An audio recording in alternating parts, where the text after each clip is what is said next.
Hola, ¿qué tal? Bienvenidos a esta segunda parte de Ágora, donde, bueno, como ustedes ya saben, siempre traemos a un invitado que nos vaya comentando, bueno, pues su devenir, sobre todo en la sociedad. Y digo eso porque precisamente tenemos con nosotros a Enrique Zatra, viejo conocido además de esta casa, que hizo el Ojo de la Cultura en esta casa. Enrique, bienvenido.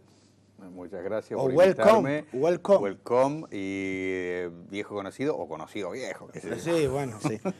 Enrique Zatra, como ustedes saben, es un escritor y además muy prolífico aquí de argentino, afincado en la Axarquía, ahora menos, ahora está en Inglaterra, ¿no, Ahora Enrique? vivo en Londres. Ahora vive en Hace Londres. 6 meses casi. Y este viernes presenta en Vélez Málaga Ser feliz siempre es posible. Su último libro es un libro de cuentos, de relatos. Relatos cortos. Relatos Cuentos. cortos, ¿no? Para mí, digamos, academicismo de la literatura suele diferenciarse entre cuentos y relatos, pero para mí es lo mismo. Yo particularmente tampoco le he llegado nunca, a no ser que sean infantiles, digamos, Sí, sí, bueno, cuento infantil es otra historia, pero el cuento parece ser generalmente una cosa mucho más cerrada, con un ámbito mucho más estricto, más clásico, más estructurado, y el relato no, yo creo que no, que tiene las mismas reglas. Bueno, Enrique, cuéntanos un poco, porque veo, ¿cuántos relatos tiene este libro? Tiene 13 relatos, 12 normales, por así decirlo, aunque depende, porque ahora que está muy de moda el microrrelato y toda esa película, yo de eso con eso conmigo no va. Yo escribo... Muy breve, no, necesita espacio para yo escribir. escribo contando cosas, y luego un relato realmente largo, que es casi una novela corta, que es el último, La caja de zapatos, pero bueno, son 13 relatos. Esto además, usted tiene ya publicado 14 libros, este es el 14º, ¿no? Este Si es no me el equivoco, 14º, si no me equivoco, y sin contar alguno en Argentina, este es el primero que le publica una editorial, digamos, ya de ámbito nacional, ¿no?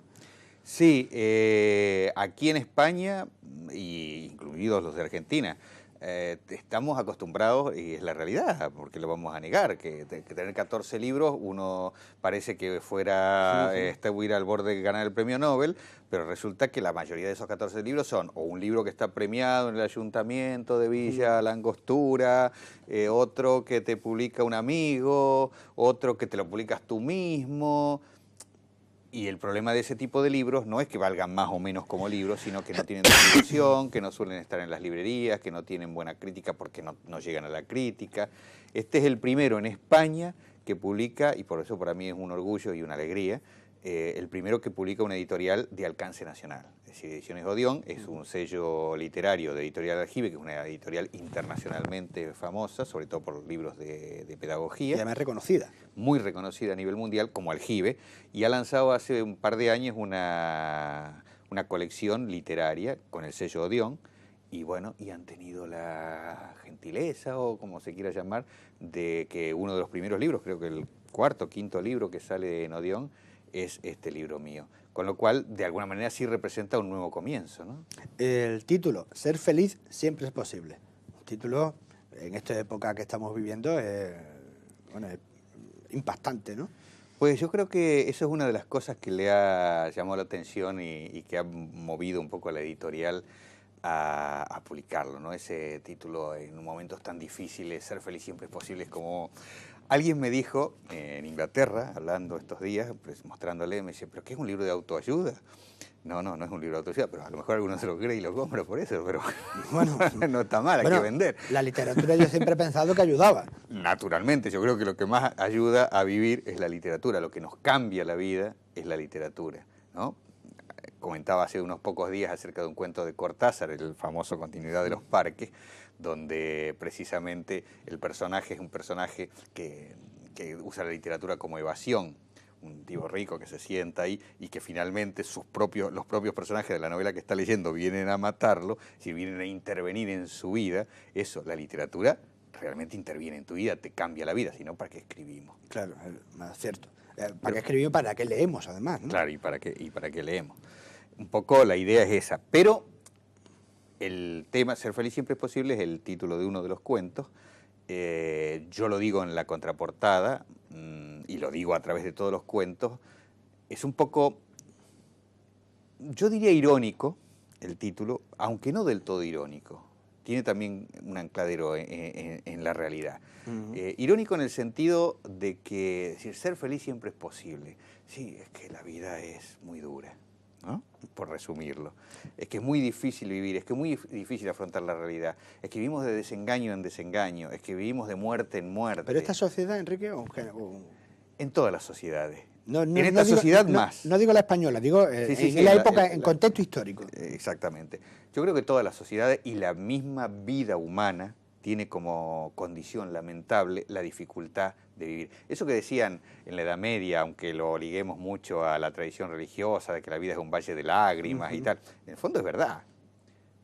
La cuestión es que todos estos personajes de mis cuentos, que transcurren en distintos momentos históricos, que transcurren en distintas historias, todos saben y viven situaciones difíciles, angustiosas, desencantadoras, que son lo que nos pasa todos los días, más allá de la publicidad y todo eso, lo que nos pasa es que vivimos acosados por el fracaso, por el desengaño, por los miedos y mucho más, en el caso de mi generación como argentino, por la muerte, por la desaparición.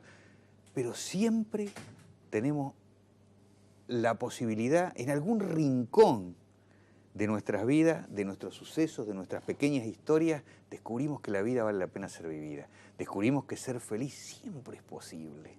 Y ese es un poco el sentido del libro. Dice usted, recordaba siempre el escritor argentino Roberto Al, los seres humanos son más parecidos a monstruos chapoteando en las tinieblas que a luminosos ángeles de las historias antiguas. Exactamente. Los seres humanos, desgraciadamente, más que ángeles, somos demonios. Somos, en todo caso, seres chapoteando en las tinieblas, como dice Roberto Alt.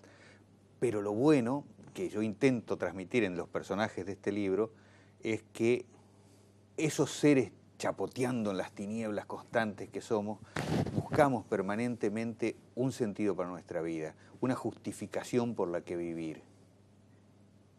Y a veces hasta lo encontramos. Pero que es curioso además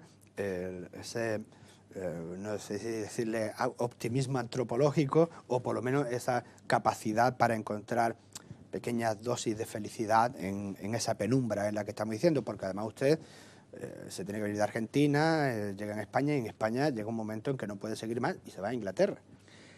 Sí, bueno, son circunstancias de la vida. Pero que sí, estas son las suyas, yo tengo las mías y otras las otras. Yo he pasado más de 20 años en España y concretamente en la comarca de la Axarquía, yo creo que todo el mundo me conoce, por la televisión, por el periódico que tenía y tal, y no tengo nada de que quejarme porque francamente he tenido épocas muy buenas, he hecho mis propios proyectos periodísticos y culturales, he vivido de eso, he viajado de eso, que es una cosa que me gusta mucho.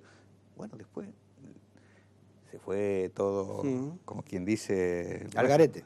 Eso, al garete, por no decirlo en términos más directos. Y bueno, y así como en un determinado momento. Es curioso, porque yo siempre dije, en veces que me han preguntado y tal, que yo no me vine de la Argentina a España por una cuestión económica, me vine porque quería cambiar de estilo de vida, experimentar otra cosa y tal. Y sí es cierto que me voy de la Exarquía a Londres por una cuestión económica, porque realmente me estaba yendo muy mal y tal. No, y que pudiendo vivir, entre vivir en Londres y vivir en la Exarquía, supongo que la Exarquía algo gana en ese sentido, ¿no? Lo que es vivir, ¿no? Bueno, todo tiene su punto, su puntillo, ¿no? Su punto. No creo que nos podamos detener demasiado tiempo para verlo, pero también es cierto que después de 22 años de vivir en la Exarquía me tenía un poco de mono de gran ciudad, ¿no? Yo viví casi toda mi vida en Buenos Aires. El urbanita soy muy urbanita, además eso se nota en los cuentos, ¿no? Yo no podría, por ejemplo, en mi caso particular, no podría cambiarlo. Podría ir a Inglaterra, pero no a Londres. Claro, bueno, a ti te pasa lo mismo, o al revés, en realidad al revés de lo que dice siempre Woody Allen. Yo podría ir por todos los lugares del mundo, pero siempre que viviera en Nueva York. Claro. O sea, podemos comprender la realidad de todo el mundo y todos los puntos, todos los lugares en el mundo y toda la sociedad y todo tiene su punto de disfrutable, si uno se lo sabe encontrar. Pero bueno, uno tiene preferencias, tiene necesidades, en fin. Yo de todas maneras, tú decías de la Avenida de la Argentina y tal, y yo creo que una de las cosas que quiero transmitir también en estos cuentos, aunque tocan muchísimos temas, porque son cuentos, mi último libro de cuentos lo publiqué en el año 1988, mira si pasó tiempo, 25 años, o sea que son cuentos escritos durante mucho tiempo, durante muchos periodos distintos y tal, algunos originariamente escritos en la Argentina, otros, la mayoría escritos aquí y tal, pero de alguna manera hay un punto ahí que es que yo no lo puedo evitar porque está en mí, como está en todos los escritores, lo que está en nosotros, aunque, como siempre digo, ojo, el narrador no es el mismo que el autor, pero bueno, eso ya serían disquisiciones más técnicas. Lo autobiográfico, Claro, todo eso está, pero... Procura, es verdad que a la hora de escribir procura uno evadirse, pero a veces no, ¿no?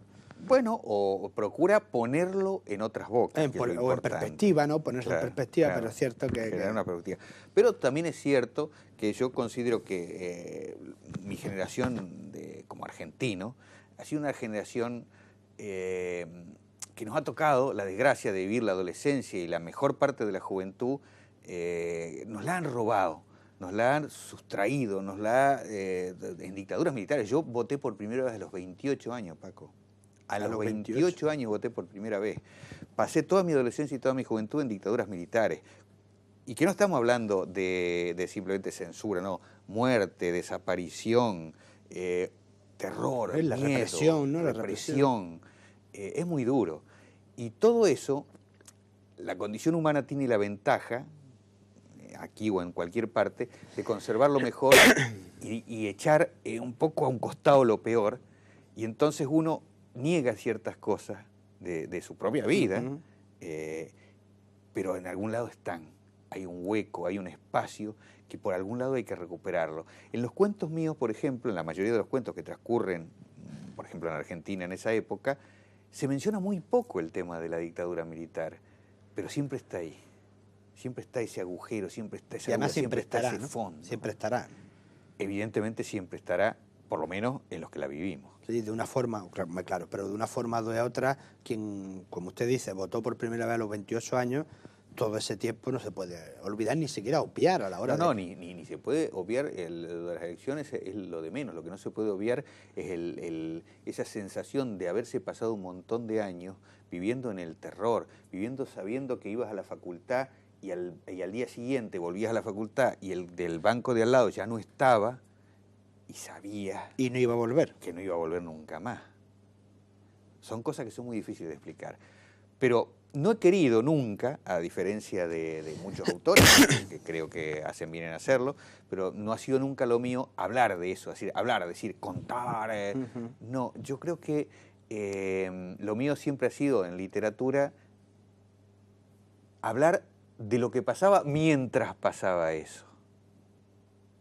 Y hay muchos de los cuentos, creo que los principales, los que yo más me gustan de este libro, que un poco hablan de eso, es decir, cómo vivíamos mientras pasaba eso. Enrique, usted ha tocado todos los palos literarios. Sí, menos el teatro. Bueno, ya llegará. Todos. Casi todos los palos literarios. Pero sí es verdad que poesía, historia, narrativa, corta, larga...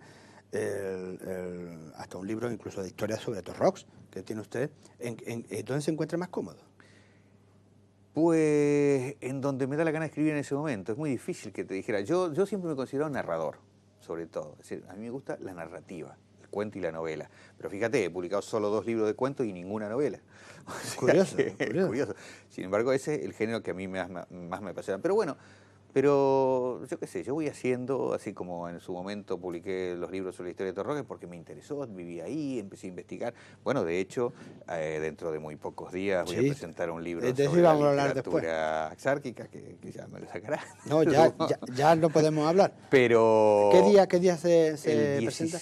17, si no me equivoco, el 17 de abril. De abril, en la Semana Cultural, creo que además... Creo que el viernes anterior a la Semana Cultural, creo que es. ¿Y se presenta un libro? No lo sé muy bien, el libro ya está, es un libro de 300 páginas, muy completo, me llevó muchos años escribirlo, la verdad, bueno, lo fui escribiendo a medida que investigaba. Pero este libro concretamente no es como este, por ejemplo, me refiero.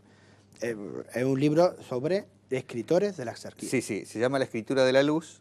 Es una historia de las letras, porque no solo abarca la literatura específicamente, en la comarca de la Axarquía, desde los árabes hasta la actualidad. Tú también figuras ahí en el libro. Entonces no venderás ni uno. No, a pesar de ti venderé, supongo, alguno. Bueno, no, venderé no sé, porque eso lo publicó el ayuntamiento, así que no sé si se vende o no se vende. Eso lo publica el ayuntamiento porque es el que se queda con los derechos del libro, claro, digamos, claro, ¿no? Compra sí, los derechos del libro. Incluso que, por lo que yo sé, como los ayuntamientos no pueden no comercializarlo, no... incluso creo que no se venderá el libro, supongo que se regalará, no sé, la verdad, no sé. En cualquier caso, las iniciativas que toman los ayuntamientos en este caso siempre son bienvenidas porque yo siempre he dicho, es el alma de la tierra, ¿no? La que se pone de manifiesto, ¿no? No, y en este caso en particular, claro, tú imagínate, realmente yo pienso que, salvo el antecedente muy valioso del libro de Segovia Lobillo, de Escritores de la Exarquía, no existe otro libro. El de pintores incluso. Bueno, pero aparte del de pintores, digamos, hablando específicamente de la literatura, no hay otro libro sobre la literatura de la Exarquía que el de Segovia Lobillo y este que he publicado yo ahora. Ahora, claro, bien, analicémoslo editorialmente, por decirlo así.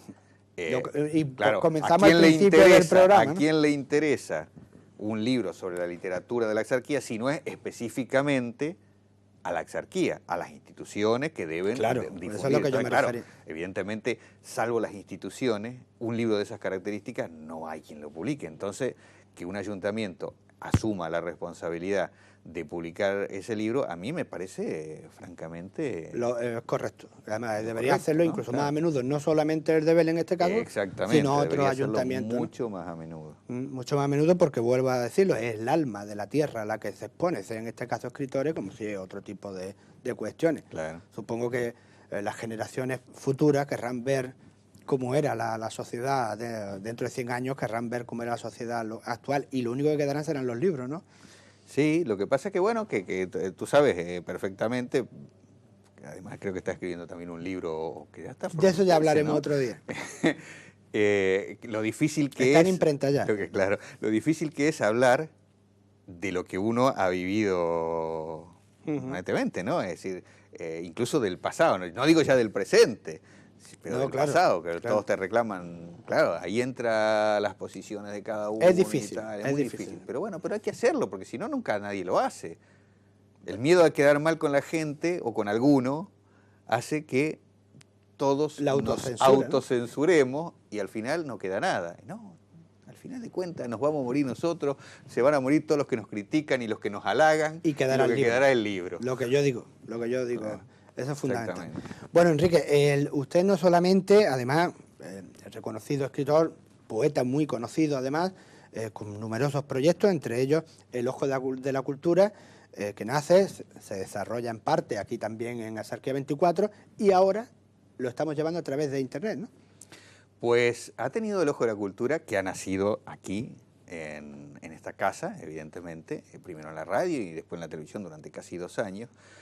Ha tenido una maduración interesante, porque ahora se ha cambiado, se ha reciclado, como se dice. Se ha renovado. Se ha reciclado, que queda mejor, en El Ojo de la Cultura hispanoamericana. Y lo estoy haciendo desde Londres. ¿Pero eso es la comunidad que es hispana de Londres? ¿Tenés relación allí? ¿O? Sí, tengo, en estos meses he hecho mucha relación, ella ha hecho una cantidad de actividades importantes. Y os ahorráis de hablar en inglés, claro. Bueno, no, fundamentalmente lo que he querido abarcar es, la idea es un proyecto cultural que desarrolle y que vincule a los artistas y creadores e intelectuales de habla hispana que están en el mundo fuera de su país, sea en Londres, sea en Alemania, sea en donde sea. Y ese es el objetivo ahora del Ojo de la Cultura hispanoamericana, que básicamente lo estamos haciendo a través de la página web, pero que ya tengo una cantidad de actividades. Yo ya estoy haciendo un programa de radio en Londres. Sí, yo le sigo por Facebook, le espío. De hecho, el domingo pasado hemos hecho una jornada de lectura de poetas hispanoamericanos con música, con danza y todo, que ha salido extraordinariamente bien en Hoxton, en Londres. Yo estoy muy contento con eso. Y para completarte la idea, yo creo que necesitamos eso, necesitamos quienes conectemos, quienes vinculemos a los artistas, no solo a los famosos que tienen representantes, que tienen editoriales, que tienen éxito en el mercado, sino a los que estamos luchando por ser alguien fuera, como en mi caso ahora, de nuestro país. Bueno, en mi caso ahora. Sí, ahora no. Me hace mucha gracia lo que acabo de decir, porque tiene que ver con una reflexión que si me das un minutito te la voy a decir, aunque estamos ya al final del programa. Tienes el minuto Pero mira, todavía. cuando yo vine a España hace 22 años, me pasé 22 años en la exarquía sin sentirme especialmente argentino, porque yo me sentía absolutamente, para mí ser argentino era lo mismo que ser aquí. Y la verdad, alguno puede pensar que no, el sudaca aquel, pero no, yo nunca me sentí.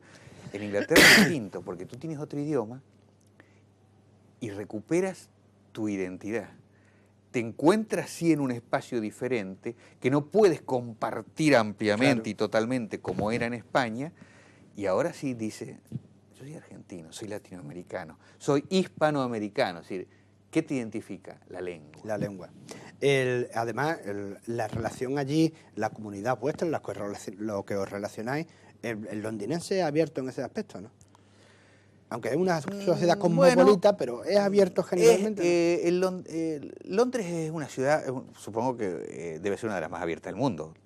Vamos, es que... Por lo menos la más mezclada, ¿no? Claro, mira, por contarte una anécdota, para ver lo que es la sociedad como sociedad, cuando yo todavía no vivía en Londres, solía ir a Londres porque me gusta mucho, y un día vine y un amigo me dijo, ¿y qué tal son las londinenses? ¿Qué tal están las londinenses? Y digo, no sé, no vi ninguna, debía estar de vacaciones en la Costa del Sol porque todo lo que veía eran pakistaníes, latinoamericanas. Me pasó en Francia, Claro. Me pasó en Francia, eran todos... Es una sociedad absolutamente abierta, absolutamente multicultural. Yo creo que tiene el desarrollo ideológicamente multicultural incluso más fuerte de todo el mundo que yo conozco, pero eso también está cambiando, ¿eh? También eso está cambiando. No es casual que el tercer partido del país sea el UKIP, que es un partido nacionalista xenófobo, y también eso está cambiando. Tenemos suerte los argentinos, que caemos bien en casi todos lados, pero no vea los rumanos, claro, los españoles. Iba muy bien hasta ahora que la inmigración española a Londres es tan grande. Claro, es que ha aumentado. Claro, tan grande, pero ha aumentado. Yo creo que generalmente caen bien todo el mundo si no hay muchos. Claro, claro. Si no hay muchos. Pues... Si no hay muchos y si siguen, mira, alguien me decía hace pocos días, Latinoamérica y España están de moda en Londres. Y es verdad. Pero ¿sabes qué? El ejemplo es este. Vamos a comer comida peruana que sirven el ceviche. ¿Y cuánto cuesta? 50 pounds, 100 pounds el cubierto. Vamos, venga. Y aparece el peruano que es el camarero. Mira, y el negro este. Lo latinoamericano está de moda, pero la gente no, la gente que se vuelve a su país. Claro. Está de moda... Sí. Está de moda... Los no. Sí, suele ser también con los que va, no hace falta irse a Londres, no hace falta irse muy lejos. Bueno, Enrique, vamos llegando a la recta final del programa y yo sí me gustaría que nos recordara, porque creo que no lo hemos dicho, ¿cuándo se presenta este libro aquí en la Exarquía? ¿Y dónde? El próximo viernes, 20 de marzo, a las 8 de la noche, en la Sala Magna del Palacio de Beniel. De Vélez Málaga. De Vélez Málaga, evidentemente. Espero que los cierres de campaña de las elecciones andaluzas no obliguen a muchos amigos a ir a los mítines de sus partidos. El día 20 todavía es campaña, oficialmente. Claro, es el cierre de campaña. A las 8 de la tarde creo que habrá mítines por todas partes. Pero te digo, pero es que puesto en la opción de buscar, es que mira, ahora el cierre, la semana que viene empieza la Semana Santa, luego ya viene la campaña de las municipales y... Tenías que haberlo presentado en verano. No, en verano tampoco, porque es que es verano. Y es verano, entonces, venga, vamos a sentarlo ahora. Bueno, en cualquier caso, lo cierto es que si tiene la firma de Enrique Zatra, seguro que será un buen libro y seguro que será, además, que merezca la pena leerlo. Esto no es un halago gratuito, ni porque haya estado en Exarquía 24, ni siquiera porque sea amigo, sino porque yo estoy convencido, por lo que yo le he leído y por lo que yo le he seguido, que seguro será un gran libro. Ya saben ustedes, el viernes pueden ustedes adquirirlo directamente, si no en las librerías de Vélez Málaga estarán, ¿no? Exactamente. Y si no por internet también, ¿no? Por internet no sé, porque eso es que ya depende de la editorial, pero en las librerías seguro que va a estar. En cualquier caso es Málaga, librería Odeón. Por si Ediciones Odeón. Ediciones, sí que se puede adquirir en la presentación y en las librerías de Vélez, evidentemente, también. Además es una edición preciosa. Enrique, eso sí. Sí. Díselo a la editorial de parte mía. Yo porque una feliz, la edición verdad, preciosa. ser feliz siempre es posible, pero ser feliz es sobre todo con esta edición magnífica que ha hecho la editorial. Estoy contentísimo. Es verdad que es como, no sé, se le coge un cariño especial al libro que te entra hasta un vacío a la hora de hacer algo más. Que si una vez que lo has escrito, que lo has publicado, te entra como ese vacío que tantas veces se recurre. ¿O usted se sienta de nuevo al ordenador y...? No, mira, yo estoy escribiendo una novela ahora que tengo las 3/4 partes de la novela escrita y en realidad la salida de un libro lo que hace es al contrario, te incita, no te crea vacío, te incita. Te dice, ahora que salió este libro voy a escribir otro. ¿Y dura? ¿Dura la incitación? Sí. Bueno, pues este libro ahora, en abril, tendremos uno muy interesante, además sobre los escritores de la Axarquía, donde, bueno, pues una reflexión sobre todo, un trabajo enorme, me imagino, porque desde los árabes hasta aquí, la Axarquía, aunque parezca siempre se diga tierra de pintores, de escritores no vean, ¿no? Para llenar 300 páginas. 300 páginas. Bueno, Enrique, pues ha sido un placer tenerla aquí, welcome de nuevo. Y me alegro mucho de verle. Yo me alegro de verdad de volver a Vélez, sinceramente me encanta volver a Vélez, volver a la Axarquía y ver a la gente y ver el viernes, espero ver a un montón de amigos. A los amigos seguro que los voy a ver, me gustaría ver mucho más incluso que los amigos, pero a los amigos seguro que los voy a ver y me da un gran placer volver a Vélez y volver a Axarquía 24, que fue una de mis casas televisivas. Sigue siendo, pues cuando usted quiera, esta es su casa, de hecho aquí lo tenemos hoy. Y a ustedes, les recuerdo, ser feliz siempre es posible. Consejo de don Enrique Zátara. Nos tenemos que ir, Enrique. Un placer de nuevo. Esta es su casa para cuando usted quiera. Y a ustedes, lo dicho, mañana más aquí en Axarquía 24 y en 24 FM. Hasta entonces.